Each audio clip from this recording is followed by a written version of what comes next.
Hi, and welcome to another edition of Beer for Breakfast ABV. I am Danielle from Mornings on 91X, and as always, I've got Paul Segura from Carl Strauss with me today. And today we are welcoming Pure Project. So I've got Brewmaster Head Brewer Winslow. Hi, everyone. And we also have partner of Pure Project, Matt. How's it going, guys? Going good. Thanks for having us. Yeah, welcome back. This is not your first time here. So what's been going on with Pure Project in the last year?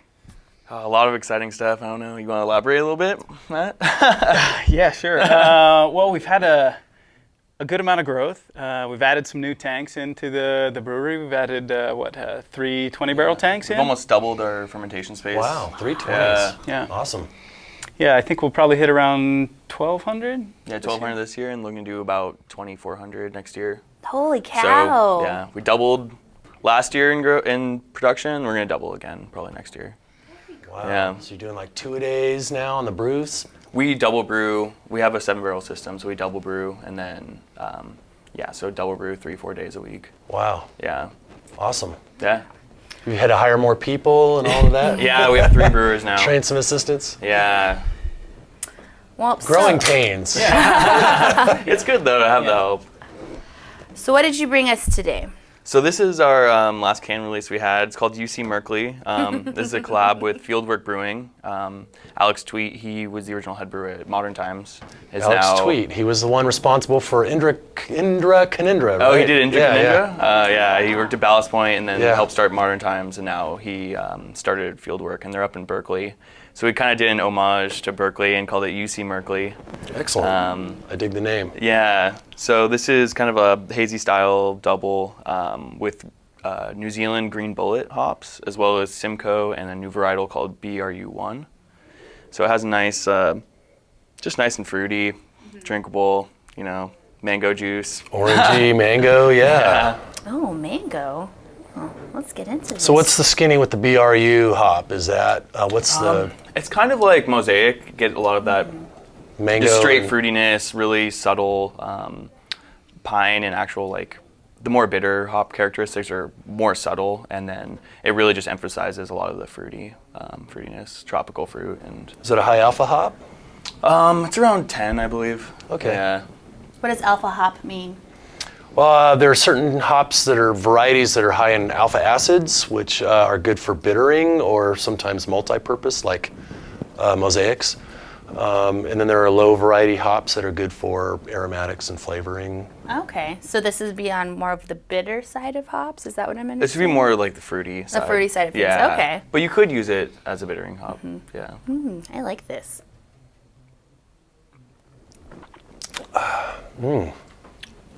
That's really good. Really clean. I get the citrus. The aroma translates to the flavor. You get the citrus and the mango, Yeah. all the fruitiness. It's really nice. And the name is just awesome. I also really, and I've noticed this on both of your cans, embrace the Merc. And on your shirt, so is that like your guys's, is that your saying? Is that your... It's kind of like our take on the whole New England IPA thing. Well, we call it New England IPA, I don't know. A lot of people say they could Vermont start. style. It's some people East say start in Coast San or whatever, Diego. Yeah. People now just say hazy. Yeah, or hazy. murky. So this kind of our murky, thing. yeah, When exactly. everyone was calling them New England IPAs, we're like, well, they didn't really start in New England, so we're gonna call it Murky IPA. It's our own take on it. It's not brewing it in New England, right? Yeah. It's kind of like the West Coast IPA or like San Diego style IPA, right? So you guys embraced this new style, because I remember about a year ago when this started coming out, a lot of brewers were just like this hazy thing, I don't know about it, and it seems that people are getting more into it, but you embraced it right away. Yeah, we kind of went for it. I mean, initially when we were first opening, we considered doing it, but we didn't really see the audience looking for it yet. And then when people started getting into it here, I was like, oh, let's go for it. Let's do it. I already know how to do these styles, so it's awesome. Yeah, it's been interesting to see. It also kind of opens the door to maybe a hoppier beer to somebody who really doesn't like as much bitterness as you might get with a traditional West Coast. So it's been really interesting to have people come in and be like, I don't do IPAs, and you just give them a little taste of it and be like, hey, try this, without telling them exactly what it is. They'll be like, wow, I really like that. You'd be like, well, that's an IPA. And they're like, oh, so the style is wider than I thought. So it's good for an educational tool sometimes as well. That's cool that you guys are doing that, turning people on to good beer. Yeah, we like to have something for everyone. I mean, that's the whole reason we don't just do IPAs. We try to do everything. Like every slot on our menu is very planned out to be, we have a nice like drinkable yellow beer. We have some Belgian stuff. We have dark stuff. We have IPAs, more hop forward stuff, more malty, sweeter dessert beers too. Try to have something for everyone. So you could go with the whole group and you all are totally different Yeah, and everyone's going exactly. to find something that they can like. Yeah. Well, your tasting room's always packed, so obviously is what always you're doing packed. is working well. Well, and speaking of the tasting room, it's almost like you walk into an oasis when you walk in there. Like you'd never guess because it's right there in the middle of all the industrial off of Miramar, and you walk in and see like the plants, and you're like, it's so nice in here. Well, It's I like mean, it transports you. Beer is such like a time and place thing that we really wanted to have it be like you're leaving the industrial area when you come inside, or it's been taken over by the jungle, and you get that feeling of being outside while being inside. So last time when you guys were here, Jesse kind of gave the story behind Pure Project. Can you kind of remind us what the story is and how Pure Project came to be? Sure, yeah, and it kind of actually plays into the tap room a little bit because initially Jesse and his wife, Aggie, had lived down in Costa Rica. And the initial plan was for us to put the brewery down in Costa Rica. So we were actually on a backpacking trip up in Colorado. And we were just talking about how they couldn't get, the types of beers they were accustomed to getting in San Diego down in Costa Rica. So by the end of the trip, we'd kind of put together a plan and then went out and raised some money to put it down there and eventually pulled the plug on Costa Rica just because the infrastructure wasn't quite ready yet for what we were looking to do, at least not at the size. And then, the next week we got the call about the Igniter project opening up, So, the tap room itself is a little bit of homage to the roots, right? Like, there were a lot of, definitely some jungle areas, but, some old industrial things where there used to be maybe plantations or stuff like that. That was, so you'd see a lot of steel that was kind of taken over by the jungle. That was kind of cool. So the idea behind the tasting room was like a old rusted out shipping container kind of being taken over by the jungle type of a thing. So yeah. That's really cool. Yeah. What's the beer scene like down in Costa Rica? Is there a big beer scene? It's growing. Is it? Yeah, it's absolutely growing. I remember when Jesse told me he went to the second annual craft beer festival down there. So that was his first kind of his first take on it. But yeah, so there's been more and more popping up, and the first people are probably taking more of the arrows as they kind of go through and try and get people to adopt the different types of styles and stuff like that. But from the look of it, it's definitely been growing. I need to get back down and check it out. Yeah. Craft beer's taking over the world. So the last time you guys were on, you guys had had some beers that you had made with like some produce that was grown locally and local herbs and spices and stuff. Have you guys still managed to find stuff? Yeah, in that's town kind of our whole thing. We try to source, locally and organic when possible. There's always when we use like adjuncts in beer, like let's say we're using fruit or spices or anything like that, that's all 100% organic every time, and we get them locally when possible.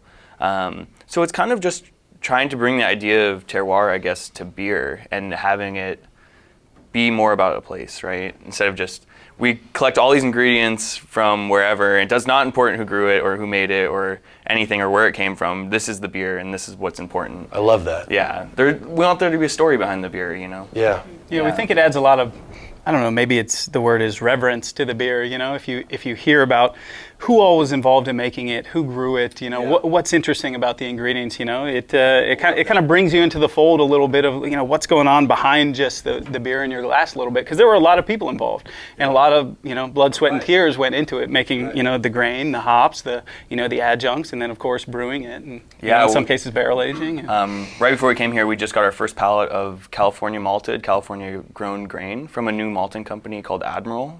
They just opened on Alameda Island, which is by Oakland. But they're taking varietals of barley that were bred at UC Davis that are drought tolerant. So these are dry farmed barley varietals, and then using that to make beer with. So it's really exciting. Awesome. Yeah. So we can actually They're have doing like the malting 100%. on Alameda Island? Yeah, it's No the kidding. largest craft malting facility in the U.S. No. And it's still really tiny, but it's really exciting. They're doing a lot of really cool stuff. Wow. Yeah. Awesome. So that's something very exciting for the future. I think we're going to brew with it tomorrow, actually. What's cool is there's these sort of boutique or craft malting companies popping up all over as well. So like the craft beer industry is spawning this, this sort of craft malting thing Well, as you think well. how many, just in San Diego we have 150, 160 breweries now? Yeah. We only have one craft maltster in California now that just opened. There's only 1 or 2 in Colorado, maybe 2 in Oregon and 1 in Washington. That's it. Yeah. Yeah. That's all there is. So there's room for a lot more as well. Yeah, exactly. Yeah.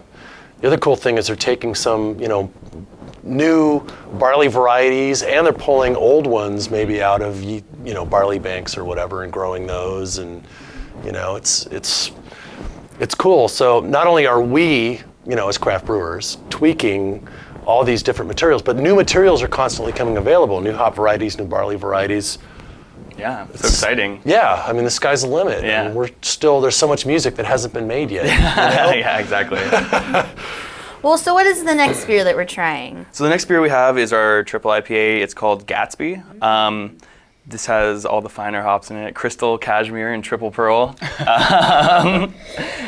So a couple new varietals. Cashmere is one that we've been playing around with from Michigan.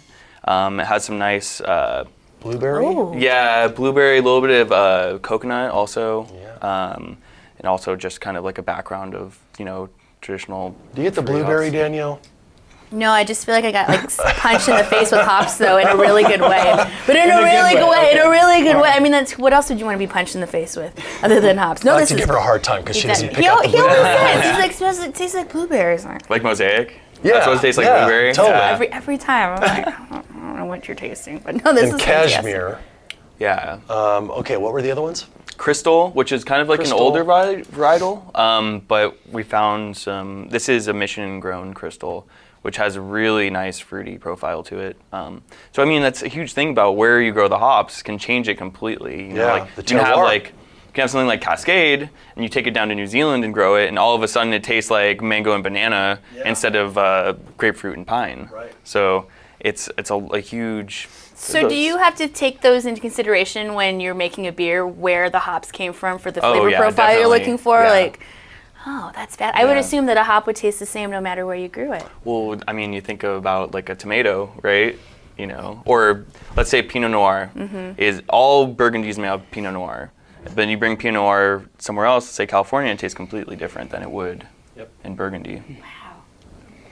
Well, cheers. The more you learn. Cheers, guys. Cheers. Cheers. Thanks so much for having us. Yeah. Of course, this Thanks is for coming on. wonderful. And this can is really cool too. Yeah, so these beers kind of try to move away from the bitter profile of beer. Like it's not necessarily sweet, but it is definitely more fruit oriented than, let's say, like traditional like West Coast triple IPA that's like really strong in pine and grapefruit, or this is more like, mango and lychee and those kind of things, guava. It's interesting. When you go to formulate a recipe and you try to pick out which hops are going to go into it, are you starting with like a vision in your head of, Sometimes. I want it to be like this, so I'm going to use that hop, and this hop? Well, I mean, a lot of the time you can smell the raw hop and it smells great, and you put in beer and it tastes terrible. Like it doesn't actually like correlate 100% of the time because you're using, alcohol to extract it and water to extract it rather than just the volatiles that are coming off the hops when you smell them. So it's a lot of experimenting, and that's why we're trying to use everything. And while we're on this like smaller system, we can play around with more stuff. We're not making 400 kegs at a time. We're only making 30 kegs at a time. So just to pick up, while we're on this smaller system, does that mean that you guys are going to expand, get bigger as you're making more beer, and maybe you have more than one location? Well, I or- mean, we're all about sustainability, and there is a scale that comes with that, where we can, afford to buy the things that can make our brewery more sustainable as far as water goes, as far as waste goes. But in the end, we want to keep it small relative to, let's say like a Stone or Carl Strauss. Like we want to stay a lot smaller. So maybe like the 5,000 to 10,000 barrel range. Okay, and Keep it small. speaking to the waste, I see in your cans 1% for the planet. What does that mean? Yeah, so 1% for a Planet was actually started by the founder of Patagonia, Yvon Chouinard, if you guys have heard of him. So it's basically, It's a group of companies who've all gotten together to basically pledge 1% of their top line sales, not of their profit, but of their top line sales, to go back to grassroots environmental organizations. So we support local organizations with ours. We support Outdoor Outreach, San Diego Surf Rider, and San Diego Coastkeeper. So just kind of a way of saying, we know we're going to make an impact. Look, we don't think we're like 100% sustainable by any means. We know we're totally creating an impact, so this is going to help offset it a little bit. So that was kind of the thought behind it. Thank you for that. Yeah. Yes, thank It's you. awesome. Yeah, it's pretty exciting. On Earth Day, we gave 100% to the planet. So 100% of sales that one day. Oh, Went to wow. nonprofit. We try and do that every Earth Day. So. That's Yeah. amazing. Very cool. Oh. This beer is amazing. You like it? I like it, yeah. Yeah. Is the ABV slightly lower on this? It tastes like maybe- 10-3. It's 10.3. Is it really? Yeah. Doesn't drink like it. No, not at all. Wow, I mean, this is easy drinking. Yeah. This is a sniper. It's dangerous. Yeah. And are all of your beers canned or only specific ones? We only usually can about 2 beers a month. Okay. So usually we release about 10, maybe 10 beers a month, and 2 of them will be canned. And we only usually have them for sale one day a month. And that's it. So once And they're that's gone, it. they're gone. They're gone, you don't. yeah. Oh wow. So all Yeah. right. So that must be why you have this text Pure to 24587 for can and bottle release updates, because you guys Yeah. are doing them so frequently. Well, I mean, it's just really small batch stuff. So, I Yeah. mean, it's not like something that you're ever... My mom is always like, well, you know, Mom, she's like, Oh, yes. so when are you going to start selling this in Pasadena? She lives up in LA. She's like, all my friends want to buy it at Vaughn's and stuff. I'm like, it's, you know, you're not going to see a Pure truck roll up to Vaughn's. It's not going to be like that. I'm sorry. Wow. I'd love to, but it's not really what our goal is as a company. Yeah. But the can releases are hot, aren't they? It's a lot of work. Yeah, they've been doing well, but it's Yeah. a lot of work. I mean, we have mobile usually canning like- come in and stuff, Yeah. so we don't have our line set up all the time. So yeah. Do they almost sell out in the day that they're released, or? Yeah, a lot of them do. So yeah, the response on them has been really great, and we got a lot of really good fans who like to support us. I so see it no like complaints on the there. groups on Facebook, you know, SD Beer Friends and all of that. There's usually somebody who says, okay, Who's going? that alerts everybody else. Okay, there's a can release going on at, you know, Pure Project. Thank you. Venmo your money now. Well, I mean, the trade scene is huge because there's so many small local breweries that are canning that don't distribute outside of their tap rooms now. That people will come get our cans and they'll buy like a whole case of cans and only maybe drink a 4-pack of it and trade all the rest around the country. Oh wow. Yeah. So Yeah, so people the- are drinking Pure, like you know, on the Yeah. East Coast. Wow. So it helps you get around as well, because we Yeah. don't distribute out there, right? Mm-hmm. So it kind of gets a little bit of the beer around the country as well. So Every once in a while, do you guys do like a hashtag search for your beer and see where it ends up? yeah, It's pretty crazy. People do yeah. hashtags on it, and it's, you know, it's kind of cool to see, right? Ends up Like I'm all sure over the your place. Yeah. your It's beer's cool. been all over the it, place. it you know? ends up in Europe and Yeah. whatever. It's like, wow, you know, we don't even distribute in some of these places, and Yeah. people are trading it for other stuff. It's, you know, it's cool. Exciting. It's, Yeah. yeah, Your culture is really awesome. it is. So what are we finishing off with today? So this is called Madeline. Ooh. It's a barrel-aged saison. It's kind of our take on a traditional Belgian or French farmhouse style beer. Look how pretty the label is. Isn't yeah. it? I love the bottle The too. bottle's cool. So yeah, so this is normal, like a normal saison, but then we age it in a barrel with wild yeast from apples from Northern California, which give it this a slight tartness and kind of like a little bit of funk and pineapple and fruitiness. And then you get some of the oak too, which adds like a vanilla and coconut. What type of barrels were they? These are Pinot Noir barrels. French French oak. oak. Yeah. French oak, nice. Just off the nose, I mean, I would assume that this was like a Berliner or something, because it's kind of got that smell to it. Wow, there's so much going on in the nose on that. You get the oak, you get a little bit of a Venice wow. character. A little, like green apple even shows up. Yeah. That's what I'm getting. I'm getting a lot of like that green apple. Yeah. I just want to smell it some more. Yeah, so it's actually yeast from the skin of apples that we grew up and used. Wow. Yeah. Like thinking Yeah. about it, I'm like, huh, I don't know how they do that. Yeah. Oh, that tastes great. Yeah. Wow. I don't even know what the ABV is. I think it's what, 6.5? Seven. Yeah. Wow. Yeah, and then re-bottle conditioned with a wild yeast called Brettanomyces. Yeah. Brettanomyces. We've heard Yeah. that before. Oh, we've heard that once or twice. I've heard that word from time to time on this show. So that adds like to the effervescence of the beer, and so this will continue to age over the time and develop. So this has been in the bottle for like 2 months now, I think, and it'll continue to develop over the next like 6 months or so, and kind of change flavors, become more bright, more effervescent. Do you do a lot of barrel-aged beers? Yeah, we do a few. I mean, it's kind of my calling as a brewer. It's so exciting just taking something and putting it in a barrel, because it's kind of like a black box. You don't really ever know what's going to come out the other side. So it adds this kind of uncertainty where you can make things that you never thought were possible, or you can ruin it. Like, no one meant it to taste like that. Whatever Mother Nature gives you, right? Yeah, exactly. So it's really exciting.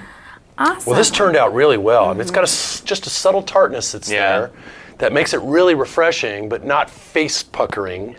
And then it just finishes. It doesn't have like a huge amount of horse blanket either, which is the Brettanomyces thing. But it's just a really nice sort of symphony of flavors going on in this beer. So we have our own house Brett culture that we've been using for the last 2 years, actually. So we've kind of just selected for it to be more fruit oriented than that kind of like barnyard, horse blanket, goat sweat, like all those good things, old socks. Goat sweat. Old socks. Yeah. It is pleasant. Yeah. This is very tasty. Anything on the horizon for your Pure Project in beginning of the year? Let's see, beginning of the year. We're coming up on your 2-year anniversary. Yeah, That's the biggest big. piece. Yeah. 2-year anniversary is Saturday, January 27th, right? Yeah, so that's it. Saturday, January 27th. Tickets will be on sale via brown paper tickets. Nice. Depending on when this airs, go check it out. Hopefully they're still available for you guys there. But yeah, we're going to be doing some really fun stuff there. We're doing some collaboration beers with a lot of the breweries that we collaborated with in the last year. Maybe you can tell them about those beers. Yeah, so we'll be releasing 2 beers. They're called Power in Numbers. One will be a Imperial Stout with caramel, biscotti, and espresso. Oh. And the other will be a triple IPA with Nelson, Enigma, and Mosaic. And we brought everyone back that we had collaborated with over the year to kind of put in on this recipe, and they're all going to come the day we brew the beers. So, I mean, there's about 16 breweries that are working together on this, so it's really exciting. So that event's going to sell out. Yeah. Get your tickets right away. Get your tickets. Happen. Don't wait. we're if you've been in the tap room before, we're closing off pretty much the entire parking lot, and there'll be a room for about 1,000 people. Food, events, baby goats. Yeah. We're trying to find some baby goats or pigs. We'll see what we can come up with. Baby goats are cool. They're cool. They just jump on stuff. around. I'll get you in contact with my goat person. Oh, yeah. We're good. Yes, I got shoot me the number. So for anyone who hasn't been to Pure Project, where can they find you guys? We are at 9030 Kennemar Drive, so we're really right behind Ballast Point, right next to Amplified, very close to Duckfoot. So kind of in that Miramar, Kennemar area right there, right behind the big white pyramid. If you know, that's how I do it too. At the pyramid. It's right by the pyramid. You can get some granite slabs, and you can stop by and pick up and get a growler as well. So that was fantastic. The website purebrewing.org.